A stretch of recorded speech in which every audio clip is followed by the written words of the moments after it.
We would like to cordially welcome you back to the 43rd GPA, and we will start our keynote speech by Jennifer King, who is a Privacy and Data Policy Fellow at Stanford University. And this is why I would like to give the floor to our presenter, Elizabeth Coombs, Associate Professor at the University of Malta.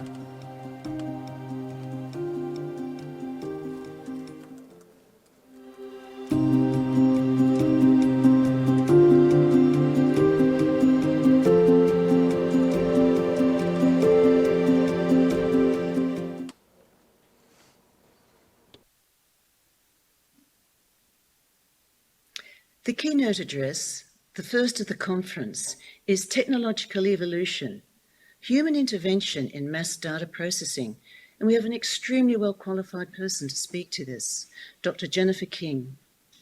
Dr. King is the Privacy and Data Policy Fellow at the Stanford University Institute for Human-Centered Artificial Intelligence. An information scientist by training, Dr. King is a recognized expert and scholar in information privacy. Sitting at the intersection of human-computer interaction, law, and social sciences, her research examines the public's experiences of online privacy as well as the policy implications of emerging technologies. Most recently, her research explored alternatives to notice and consent, the impact of California's new privacy laws, and dark practices. Her past work includes projects focusing on social media, genetic privacy, mobile application platforms, the Internet of Things, and digital surveillance.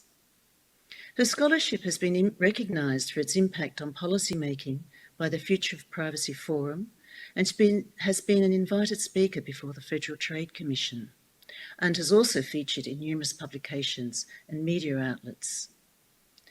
Dr. King completed her doctorate in Information Management and Systems at the University of California, Berkeley School of Information, and prior to her current role, she was the Director of Consumer Privacy at the Center for Internet and Society at Stanford Law School from 2018 to 2020.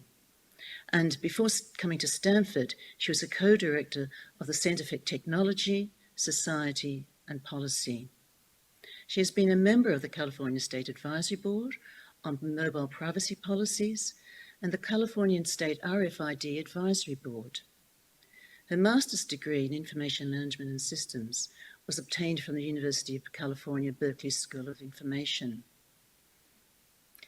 Prior to entering academia, she worked in security and in product management for several internet companies, most notably Yahoo. Now, our first keynote topic addresses the evolution of information technologies, which have allowed massive data processing to be carried out, producing new risks that go to fundamental rights and issues, and these relate to the individual's most intimate and private spheres. These technology advances allow automated profiling of populations without due consideration of the impact that this profiling can have on human development. And my work and involvement with aspects such as privacy and gender and the privacy of children most recently reinforces the importance of this topic. The importance of generating neutral, equitable algorithms within a human rights perspective, I believe, is one of the most significant challenges we face today. We need mechanisms that allow human intervention in decision-making that could have far-reaching consequences and safeguard human rights in the digital age. And these rights aren't only privacy and the right to data protection, but the other rights that privacy and data protection facilitate. Some of the questions that arise to my mind are, what are the perspectives for human development from this technological evolution? What should be taken into account from a human rights perspective when we develop and adopt these new technologies? How do we protect human rights as we make use of these technologies? And is there a limit to the implementation of automated decisions? And in this talk, we can look forward to Dr. King providing a high-level critical overview of artificial intelligence and the role of data as a critical component of it. She will argue that regulating data is an important component of any strategy for regulating artificial intelligence and suggest that data protection professionals are uniquely situated to lead in this space. Thank you, Dr. King, and I'll hand over to you.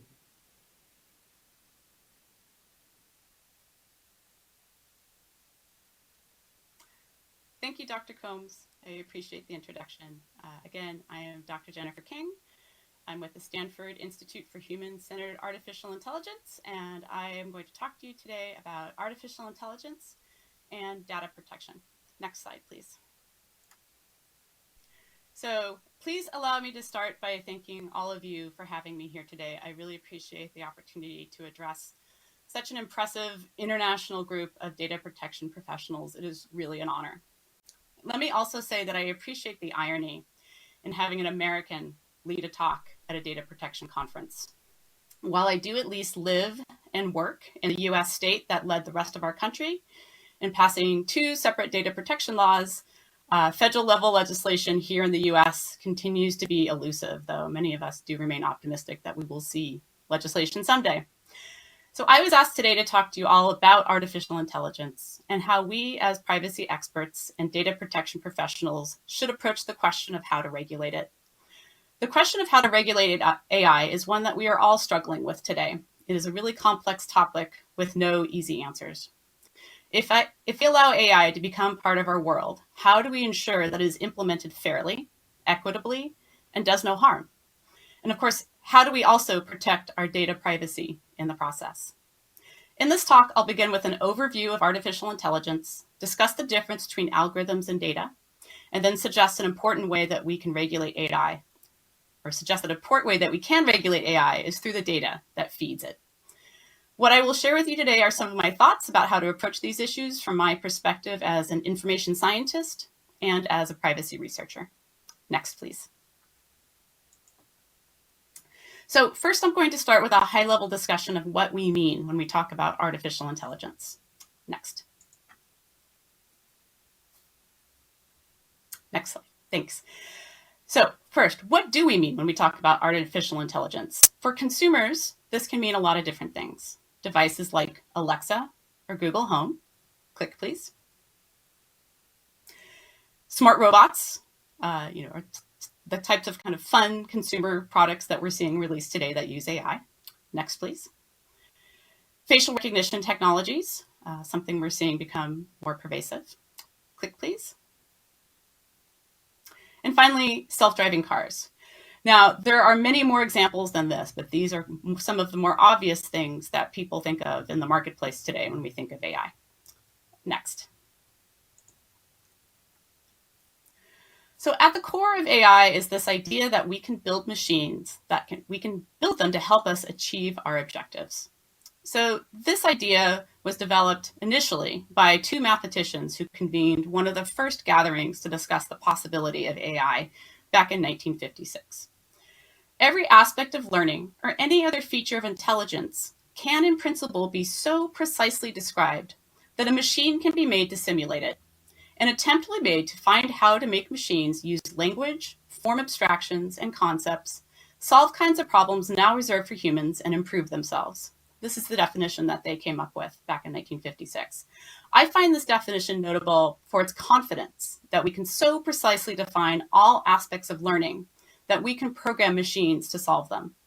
It really takes for granted that there is this clear, objective reality that can be captured by logic.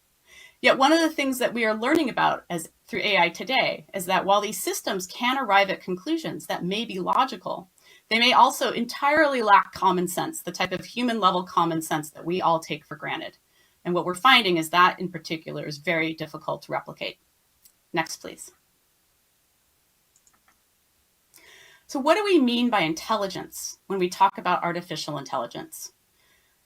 Stuart Russell, who is a professor at UC Berkeley and an expert in building AI, argues that intelligence is dependent not only on a set of goals, but also on a form of input. And intelligence is intelligent to the extent that what it does is likely to achieve what it wants, given what it has perceived. So this relationship between specifying a goal and accomplishing it is dependent on how we frame that perception, how we describe the boundaries of the goal, establish what constitutes success, and identify a valid set of outcomes. Next, please. However, how AI learns its intelligence and how it distinguishes between different outcomes depends entirely on its training data. All forms of AI must start with a set of data from which it develops an understanding of the problem space that it's trying to solve. Here is an example of an AI that is trained on a data set composed of online photos and their nearby text located on web pages. So this AI has determined that based on the following text, a cat sitting on a chair with its paws tucked up underneath it, it has taken in that text and evaluated this photograph and decided that this is not a cat, but a loaf of bread. And if you look at the statistics on this photo, you'll see that the AI is 97% certain that this is a loaf of bread and not a cat. It's only 3% certain that it might be a cat. So I point this out just to note that AI can be incorrect even when it possesses a high degree of certainty about what it has evaluated. So it's important to point out that AI is very fallible and dependent on the data in which it's fed. Even if you have trained an AI on thousands of images of cats, it may still conclude that this cat is in fact a loaf of bread. Next, please. So just to say that defining what intelligence is not a straightforward or a subtle issue. None of us should accept that AI will categorically be more intelligent than humans or will automatically be an improvement over humans at any particular task. This is a quote from actually a PhD researcher at Berkeley. It's unpredictable which problems artificial intelligence will be good at because we don't understand intelligence itself very well. Next, please. So now I'm going to talk a bit about how we distinguish the difference between algorithms and data and what that means for AI. Next, please. So first, what is an algorithm? So the definition I put together here is that an algorithm is a precisely defined method for computing something or solving a problem. It's a set of instructions. And so what algorithms do is they define the decision space in which a system works. All computing, including AI, requires algorithms. A difference between traditional computing in general and AI is that AI systems use techniques like pattern matching and different statistical methods to make predictions in order to solve the problems that we set out to have them solve. So for example, on this slide, I have a picture of an image I took from Google Maps, trying to plot a path between UC Berkeley and Stanford University. So an algorithm for computing directions will take into account many different things, such as the time of day, how much traffic is potentially on the road, do you want to drive on a highway, do you want to drive on city streets, do you want to take public transit instead of driving a car? That's just one example. An algorithm for a facial recognition system is going to focus on determining the most precise way to uniquely identify an individual face. But the critical component that determines how successful any AI system is in predicting or learning is the training data. That data which was used to create that decision space for this specific AI. Next, please. So I'm going to walk through an example here. So here is a very basic algorithm. This is a recipe for what I consider an extremely American dessert, the chocolate chip cookie. The ingredients here are the data. Click, please. And the recipe instructions, click again, please, are the actual algorithm for producing the cookies. So let's say that I'm training an AI on how to create cookies, and I'm starting with chocolate chip cookies. So some recipes we find are more forgiving than others, but ultimately the success of any recipe depends on both the ingredients you use and how closely you follow the instructions. So in a chocolate chip cookie recipe, I could substitute different types of flour. I could use cake flour, I could use whole wheat flour. But ultimately, at the end, if I follow the instructions, I'm still going to have a chocolate chip cookie. It just may have different texture than the one that was specified in the recipe. Next, please.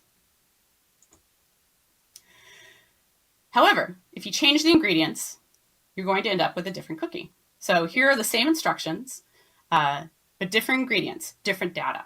So here, if I change the chocolate chips for raisins, or as some folks around the world call them, sultanas, or if I add oatmeal and replace part of the flour, this is no longer a chocolate chip cookie. I've altered the data, I've maintained that same algorithm, but I've created a new decision space for this algorithm. So now what we might be considered to be a cookie is broader now than just a chocolate chip cookie. It also includes here oatmeal raisin cookies. Next, please. But if I substitute out the flour for spinach, for example, now I've really altered the decision space, and I'm telling AI, the AI in this case, that a legitimate ingredient for a cookie is spinach. Is it still a cookie if I try to bake something without any flour and I substitute spinach? My point here is that if you radically change the data, you're going to change the output, even if you haven't changed the algorithm in any discernible way. The data itself is going to be none the wiser. It will just assume that spinach is a valid cookie ingredient if I've trained it on spinach, and will try to create cookie recipes that contain it. So the AI can only learn based on what I've trained it on. And if my data has errors, if my data is biased, such as using spinach instead of flour, then spinach is now part of that decision space. The AI, can't distinguish that on its own. Next, please. Okay, so now I want to talk about what the implications are for trying to regulate data, regulate AI through data. Next, please. So in the computer programming world, there is a famous saying, garbage in, garbage out. You may have heard this. So this is as true for AI as it is for any other computing context. AI is only as good as the data that we use to train it. Yet today, when we step back and listen to the public discussions that we've been having about AI, what I observe at least is there's been very little discussion about data, but lots and lots of discussion about regulating algorithms. But given how important data is to AI, I think that understanding and regulating data's contribution is of the utmost importance, and one where data protection authorities and professionals like yourselves can potentially have a major impact on the types of AI that is built and how that AI impacts individuals and societies. Next, please. So my concern with data with this problem space leads me to two key questions. So first, I ask, what incentives can we create to encourage companies to care about data quality and ethical collection practices? And the second is, how can data protection authorities regulate AI through data itself?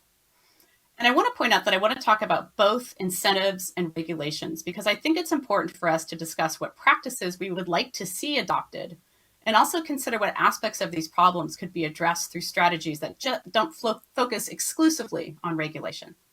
Next, please. So allow me to discuss this in terms of what I consider to be the current state of affairs here in the United States, which I have to tell you I think of as a very negative example. So let us consider the case of the company Clearview Ai, which, if you've not heard of Clearview Ai, I do urge you to familiarize yourself with them after this talk. In brief, Clearview has created an enormous database of facial recognition images that they have taken from literally every part of the internet that they have been able to access in order to create a tool for international law enforcement agencies that uniquely identifies individuals through their faces. Here in the US, they face multiple lawsuits over their data collection practices, but given our lack of data protection regulation, it is very possible that they may prevail in these cases despite these clearly unethical practices. What I would suggest is that even though the way they gathered this data is, I would argue, unethical, and even in some areas potentially illegal, given the options they had, it is actually quite rational. In the US, our absence of data protection regulation, combined with a lack of access to data more generally, and the potentially high costs of obtaining data ethically, creates a situation where taking the data without permission is actually a very logical business strategy, even if it's one we may not agree with.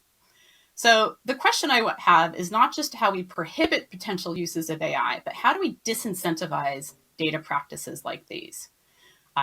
So on this slide, I review a few of the different types of practices that they engaged in. One is scraping data from both publicly accessible websites, as well as websites such as LinkedIn or Facebook, where they've potentially violated the terms of service for those different websites and taken data from them. But in general, this third-party data this third-party collection of data without individuals' consent has been a primary source.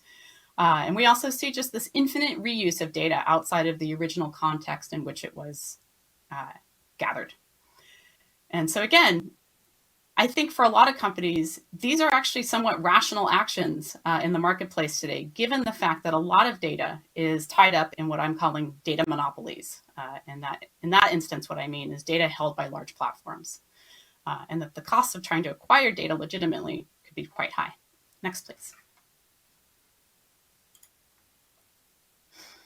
So my question is, how do we change this? So how do we create positive incentives for companies to act? So what I would suggest is that in addition to regulation, which is what I will discuss next, we need to think about how to shift what I'm calling the data ecosystem into one where the path taken by a company like Clearview Ai is just not one that makes sense, where companies are incentivized to act ethically, but also to prioritize data quality. You don't just try to grab whatever data is out there and reuse it for any purpose, because you have the potential to introduce very poor quality data into your models, which also has effects. So I think most of us would agree that there are baseline benefits to collecting and sharing data in society. This isn't necessarily a point of view where we think that there should just be no data collection whatsoever and no data sharing at all. But the question I wonder here is, how do we incentivize companies to do so, or to want to do so in an ethical way? And so while I think that providing positive data incentives would not necessarily solve all the different problems we're talking about today, I think it's important to recognize that the data itself does contribute to some of the issues we care about: issues of bias, discrimination, unfairness, and potential human rights violations.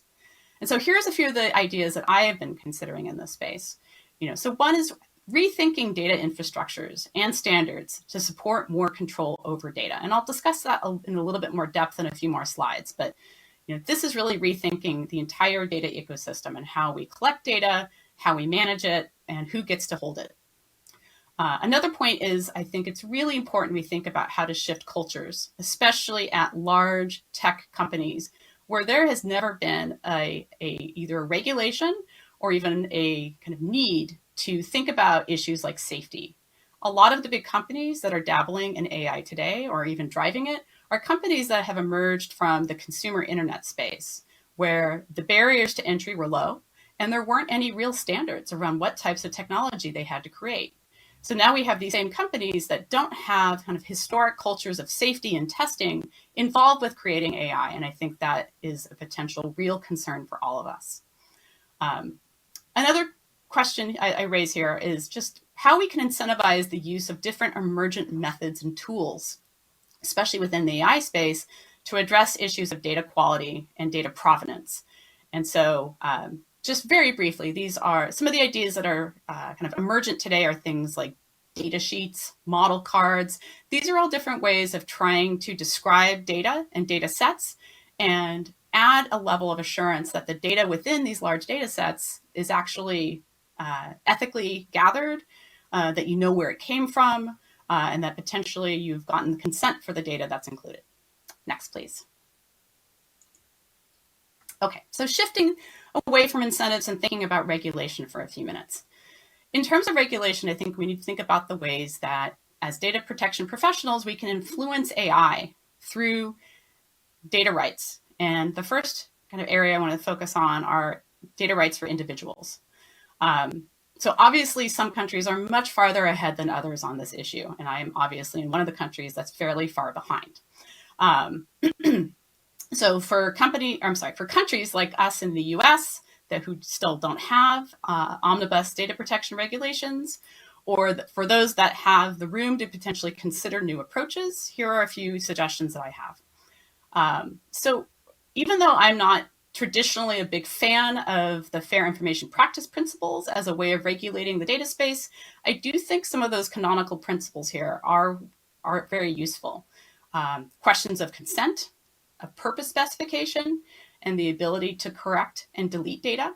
I think those are all really crucial in the field of AI, and how we think about creating the mechanisms for individuals to have the access to exercise those rights in the data that others hold about us. On the deletion piece in particular, I have to kind of wonder aloud why we don't demand data by default. Why do we allow companies to keep data for 10, 15, 20 years? Maybe there are contexts that we want to start saying that deletion by default is a human right. So just something to consider. And in addition to those kind of canonical fair information practice principles, I would add one, which is the right to refuse or the right to withdraw, which I would argue is different from deletion. This is an idea that I want to just be able to say, I don't want this applied to me. I don't want to participate in this thing. Do not mandate it for me. So I think there have been kind of increasing discussions about what it means to refuse data or refuse technology in today's world. But I think the real challenge here is how do we change the data ecosystem itself to actually put meaningful control in the hands of individuals? I think that's one of the biggest challenges of our time. And I'll discuss a little bit more as we go on here. Next, please. So shifting beyond a focus on the individual is thinking about us collectively at a societal level. How do we regulate data at a societal level? Which I find a really interesting question, because I think in most cases when we've looked at data protection, it's been an individual issue. It's been a question of individual rights. But I would argue that there are contexts where there are societal level harms that aren't necessarily something we can solve through individual rights. And so I think Clearview Ai is a good example here, a good negative example, if you want to think of it that way. Where even if that company, let's put aside what they do for a moment, even if we don't agree with the business model, even if the company had acted ethically in the collection of its data and had been able to get individual consent for all the images that they have included in their data sets, what we might still argue is that question of whether what the company is even doing should be legitimized at the societal level. And I think there are probably a number of conflicts that we see in society today where it's possible to get individuals to consent, but I think we have to step back and ask whether the actual product, algorithm, whatever it might be, how it affects us as a society may override kind of how we think about it at an individual level. So what are some ways that we can regulate data as a society and not just in terms of individual rights? So one of the ways I've been thinking about it is in terms of like, how can we really think about what ethical data collection means? What types of rules can we put in place that consider the impacts on groups or on society at large and not just about individuals? Are there areas of data that we want to just say that we prohibit or restrict them by definition for commercial uses, for example?